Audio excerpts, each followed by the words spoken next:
If we detected an alien signal tomorrow, a clear, unambiguous message from another civilization, do you think the world would be ready? Do you think our governments, our religions, our economies, our sense of who we are would survive the news intact? Because the honest answer, when you think it through, is probably not. And that might not be a bad thing. Sometimes the things that shake us most are the things that help us grow. The question is not whether the discovery would change us. It would. The question is how, and whether we are wise enough to navigate that change well. First contact, the moment when humanity definitively learns that it is not alone in the universe, would be the most transformative event in human history, not just in the history of science, in the history of everything. It would change how we see ourselves, how we relate to each other, how we think about our place in the cosmos. And the nature of that change would depend enormously on what kind of contact it was, how it was announced, and how our leaders and institutions chose to respond. Let's think through the scenarios. The most likely form of first contact, given the distances involved, would not be a physical encounter. It would be a signal, a radio transmission, a laser pulse, a pattern in the data from a telescope, something that tells us another civilization exists, but doesn't tell us much more than that. This is sometimes called passive contact. We detect them, but there is no immediate two-way communication. The nearest star system to Earth is about 4 light years away. A message sent there and a reply received would take at least 8 years. For civilizations hundreds or thousands of light years away, any conversation would unfold over centuries or millennia. We would know they exist, but we might never truly communicate with them in any meaningful sense. What would we learn from such a signal? At minimum, we would learn that we are not alone. That life, intelligent life, exists elsewhere. That the universe is not empty. That the question, are we alone, has an answer, and the answer is no. That alone would be revolutionary. It would confirm that the origin of life and the evolution of intelligence are not cosmic accidents confined to Earth.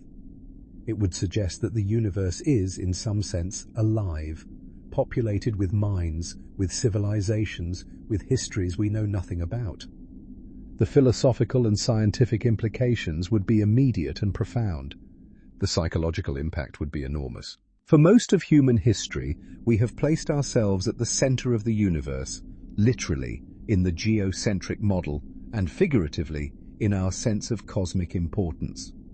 The Copernican revolution displaced us from the center of the solar system. The discovery that our sun is an ordinary star in an ordinary galaxy displaced us further. The discovery of alien life would be the final displacement, the confirmation that we are not special, not unique, not the pinnacle of creation. We are one chapter in a much larger story. Some people would find that devastating. Others would find it liberating.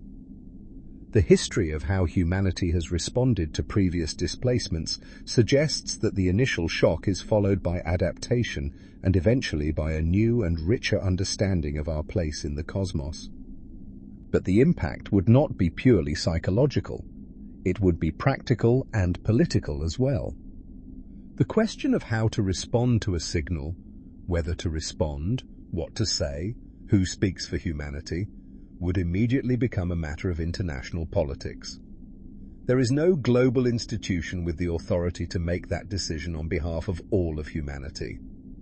The United Nations could play a role, but it has no enforcement mechanism. Individual nations might act unilaterally. Scientists might act independently.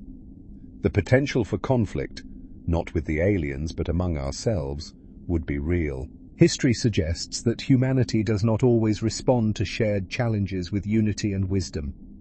A discovery of this magnitude would test our institutions and our values in ways we can barely anticipate.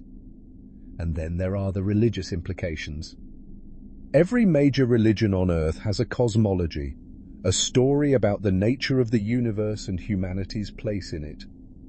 The discovery of alien life would challenge those cosmologies in different ways.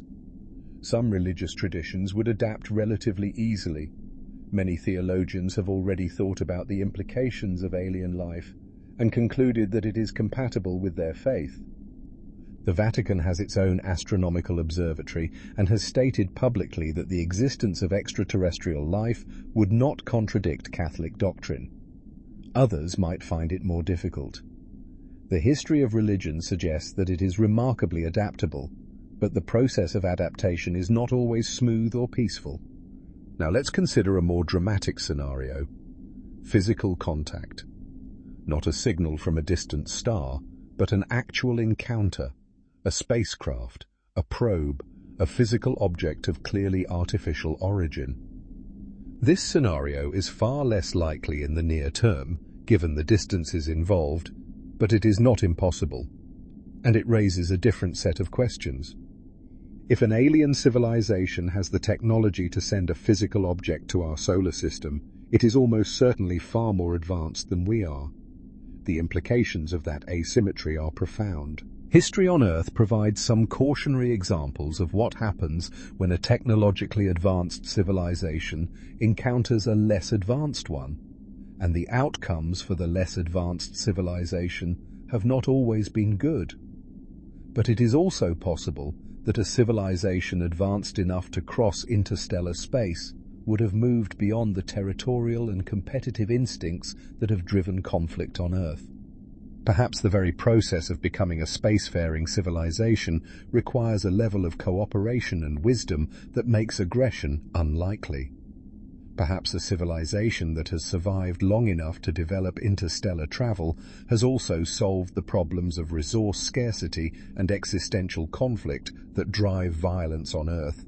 We simply don't know, and that uncertainty is itself a reason for both caution and hope. What we do know is that the question of first contact is not just a scientific question. It is a philosophical, political, ethical, and deeply human question. And it is one we should be thinking about now, before the moment arrives, because when it does, we will not have the luxury of time. The decisions made in the first hours and days after a confirmed detection would shape the course of human history.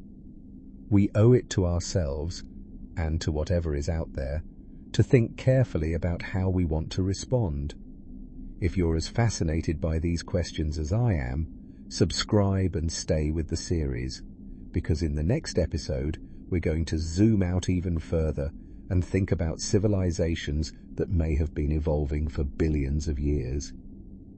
The deep future of life in the universe is next, and the timescales involved will genuinely make your head spin. Subscribe and keep watching. We're almost at the end of the journey.